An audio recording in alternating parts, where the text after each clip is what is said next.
Hey everybody, welcome to the Average American Podcast with me, Ray Cyrus. Had a great weekend with a lot of great average Americans in Omaha, La Vista, Omaha at Philly's Pub and Grill. Great event, Nebraska games, Nebraska high risers, Wallace Dilly, the Anomaly. A lot of great guys. God, I saw some amazing arm wrestling. There were some guys that really stood out. Just a great night. I had a lot of fun. Got one win in. I have a long way to go in my journey. I finally started actually practicing arm wrestling, actually getting table time with the Nebraska high risers in the past couple months. Before that, my arm wrestling has just been all, doing great lifts that I've learned, pronation, supination, cupping, buying all the great handles out there from Arm Sports. But these guys, I want to talk about, for me personally, these are the epitome of what I would call the average American. Ladies and gentlemen, these are your mechanics. These are your heavy equipment operators. These are the guys building your buildings.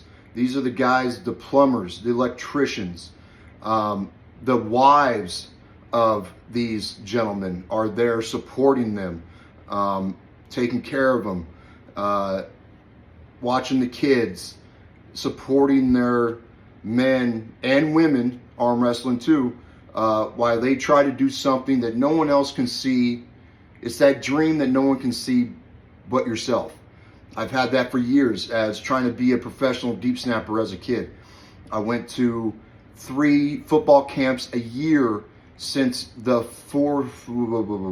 fifth grade. Fifth grade, I started. I would go to Oregon Ducks camp with when Mike Velotti was coaching in the heydays of the Oregon Ducks, where I would stay for a whole week on campus, 3 practices a day.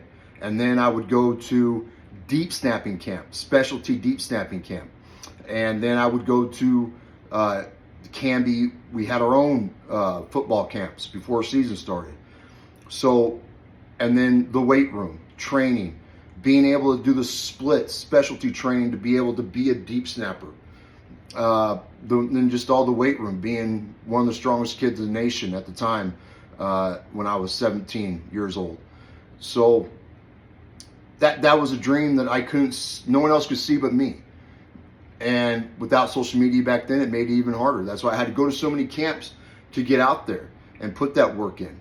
So, but obviously, in a freak accident, I'm playing basketball in PE class and going into my senior year, and I step on a guy's foot and completely blew my left knee out. Dream over. There's 3 aspects to deep snapping. You have to be a perfect deep snapper, which is a lot of technique. It's just like shooting a basketball, perfect spirals. You have to be able to do splits to get deep enough to snap the ball with the speed that's required in the NFL. And you got to be a gunner. You are not allowed to be touched in the first 5 yards. And so you got to be quick. You got to know how to, there's a linebacker sitting there waiting for you at 5 yards out. And you got to be able to know how to swim, which is defensive moves, a lot of technique, and you got to be, boom, quick.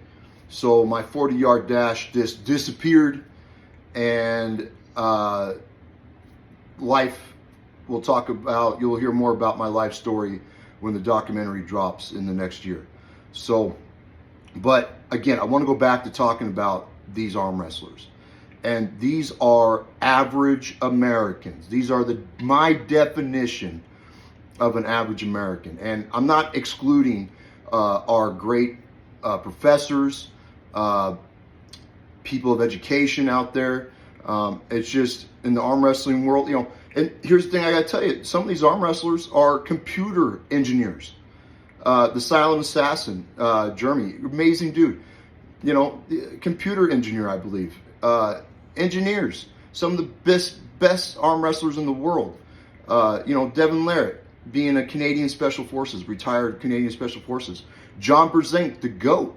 worked for a major airplane company as a safety coordinator or whatnot. You know, I'm not being exact about these things, but I'm pretty right on track. These are the average Americans, and they've worked their butt off to create this community. So big shout out to those guys, the average, the Nebraska high risers out there, the average Americans, and thank you for a great time. And until next time, we'll see you guys later. Stay strong.